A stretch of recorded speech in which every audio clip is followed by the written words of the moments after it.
Hello there, my name is Grace Bukachi and you're watching CITAM Church Online from Nairobi, Kenya. Now, thank you Friends of Hope for reposting the video on parenting Gen Z and Gen Alpha, which sometimes means I shared that sometimes you may need to stop talking and stay quiet and simply watch and listen. I appreciate the conversation, the different angles, the different ones shared.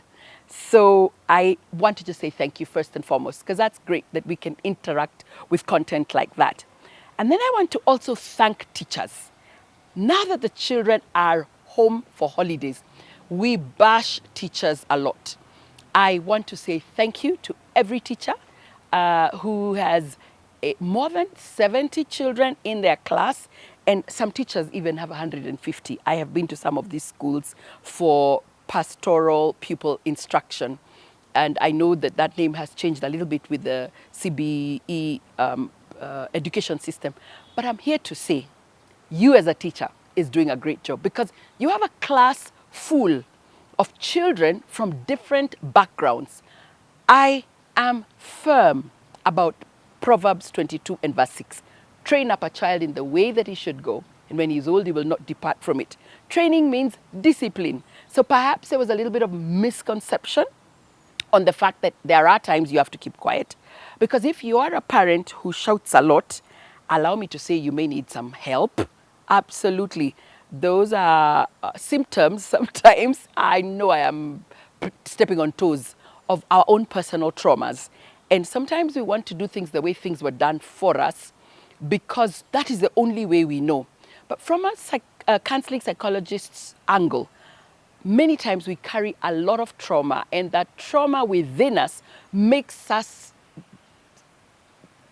treat, abuse, discipline extremely our children. And you can imagine you're in the home space disciplining your child, but your teacher, the teacher with your child, cannot even use a rod because it's against the policy and the systems of our nation.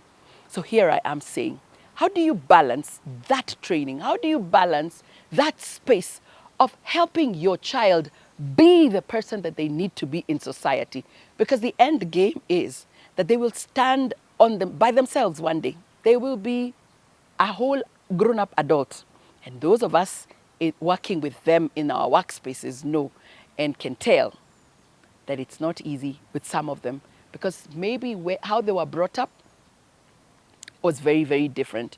So let us carry on with this conversation, and depending on wherever you find yourself, whether in the city or up country or even in an international space, do not, and I repeat again humbly, don't neglect your responsibility of shaping that child, being the steward God gave to you, gave you that child so you could be a great steward. I pray that we will not give up parenting the biblical way, because the rod of correction is very important, but don't do it in anger. Try it. See you next time on CITAM Church Online.